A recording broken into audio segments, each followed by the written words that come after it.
This is the story time of how I almost got kidnapped in Miami. So, like, I know this is a serious topic, and this happened to me a couple years ago, and we're all safe. So that's why I'm like, I can, like, joke about this, have a little laugh, because it was fucking traumatic. A couple years ago, I was in Miami for New Year's, and I was, like, with 6 girls. So the first thing that we started doing once we got to Miami, we were, like, hitting up these promoters. Like, let's get on the yachts, let's go to these clubs, like, let's do the damn thing. We all had promoters there, so we're like, let's see who has the best options.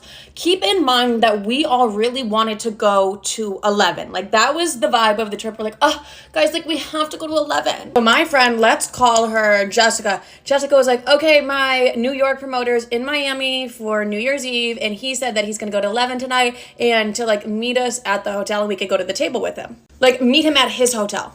Which, that's red flag number fucking 1, because normally I never meet a promoter at their hotel. Like, we always just meet at the club and, like, we're at the table, you know? Like, it's very much a business exchange. It's like, you're gonna look pretty at that table, and it's like, you're gonna get me in that club. Like, that's literally it. Like, unless I'm friends with the promoter I'll hang out with beforehand, but she was not friends with him whatsoever. So in my head, I'm like, oh, that's, like, a little weird that we're going to the hotel, like, beforehand to, like, that's just not, I don't normally do that with my promoters. We get to the hotel, we're waiting in the lobby, and then this promoter comes downstairs and greets us.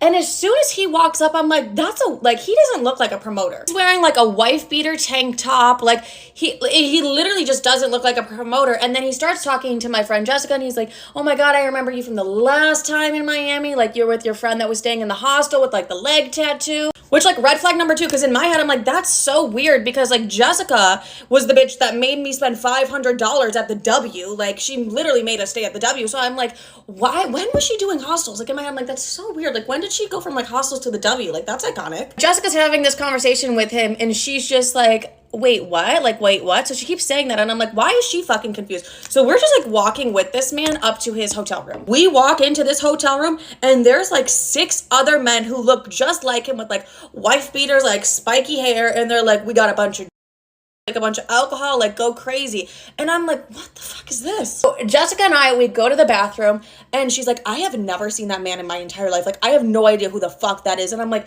well, what? As soon as we get in that hotel room, these guys are like, oh, by the way, like, we're not going to 11 anymore. We're going to Tiki. And I'm like, what the fuck is Tiki? Like, are they trying to say Kiki on the river? Like, I get that. What the fuck is Tiki? And I'm, like, Google Mapsing it, and I'm like, what? Like, there's no such thing as Tiki. And then I have Jessica being like, I don't know him. Like, what do we do? Do we just go? And I'm like, are you dumb? Go to part 2.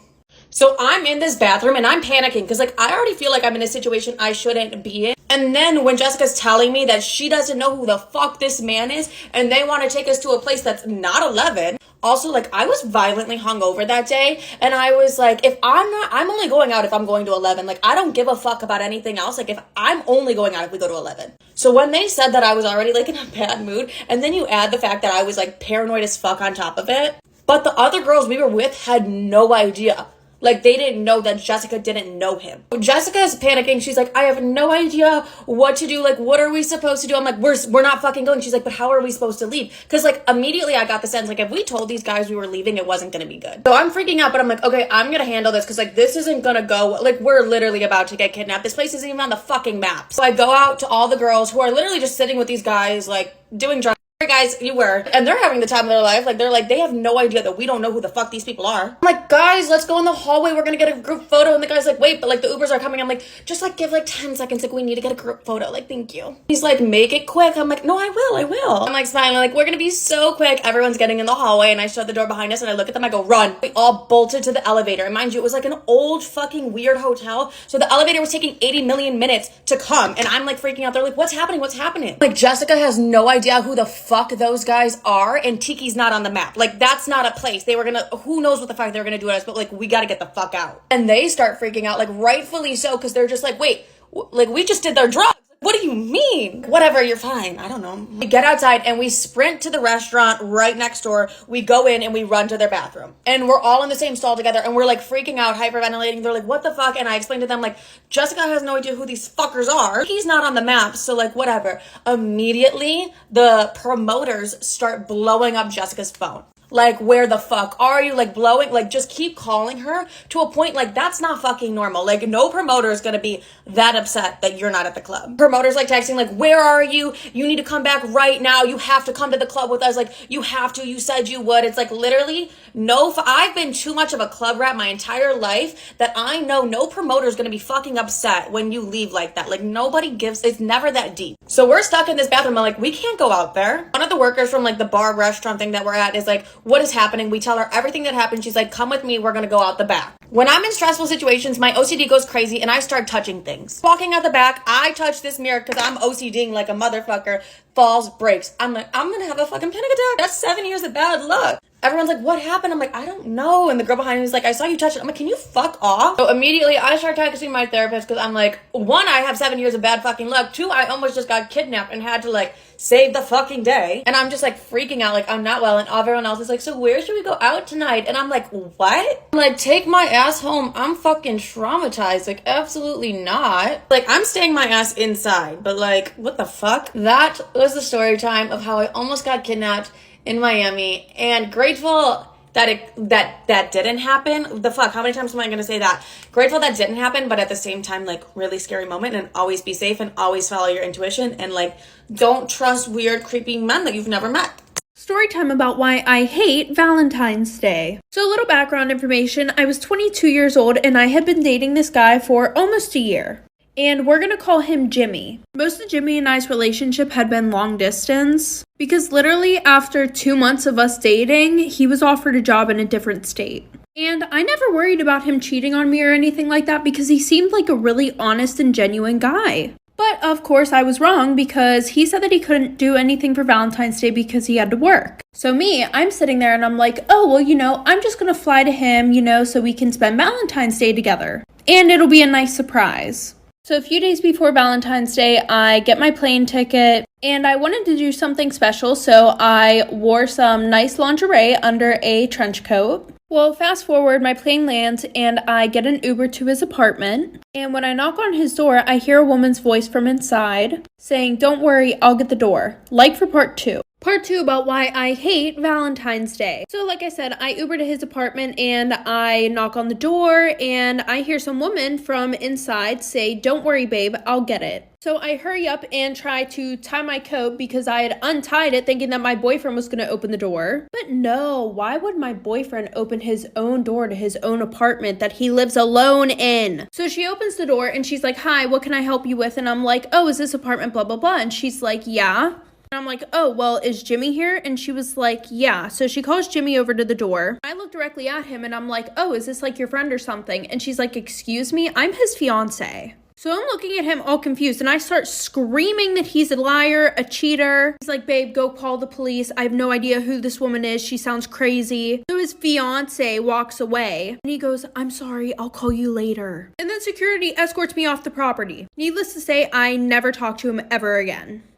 Story time about how this boy stabbed me with a pencil in kindergarten. So a little background information, I was 6 years old and in kindergarten, obviously. I'm not gonna lie, this story kind of shows that it doesn't matter how old a child is, they can literally still be very mean and yeah. Well, during the middle of the school year, there was this new kid who came to our class and his name was Freddie. Now, Freddie coming in the middle of the year was kind of sad because everybody already had their friends. They didn't really want to talk to the new kid. And what made it even worse was the fact that he was a teacher's pet and he was the teacher's favorite. So he was always picked to go up to the board and be the line leader, which made the kids hate him even more. For example, during lunch, Freddie would go and try to sit with some of the kids and they would call the teacher over, say that he was doing something that was annoying them or really gross. And the teachers would remove him and put him at a table alone by himself. And I was one of the kids that didn't really make fun of him. I just kind of sat back and laughed, which I know is terrible. But like for part 2.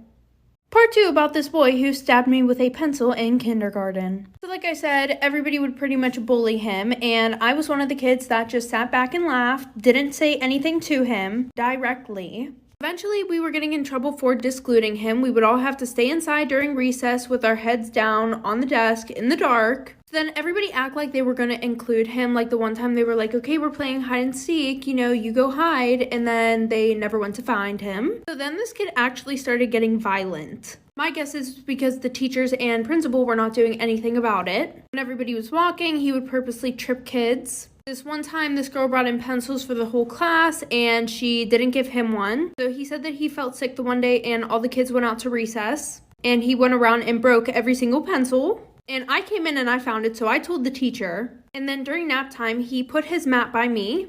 And when I finally fall asleep, he literally comes over and stabs me in the back of the neck with a pencil. My best friend and I have a tradition of taking a yearly weekend trip together that's phone free. My wife all but demanded I take my phone as well in case she needed to get a hold of me despite her having my friend's number. I let her know I had arrived, and immediately after that, she was texting me and asking me how things were. Then again, asking me another question when I didn't respond the first time. I eventually muted our text conversation because I was sick of the phone buzzing. The calls then started coming in from my friend, and he followed suit. We spent the rest of the weekend with our phones off until the drive back on Monday. I called my wife and informed her we were about 30 minutes away from the place, and she was furious. She said that there ended up being an emergency. Her sister got into a car accident that won't affect her long term, but still resulted in broken bones.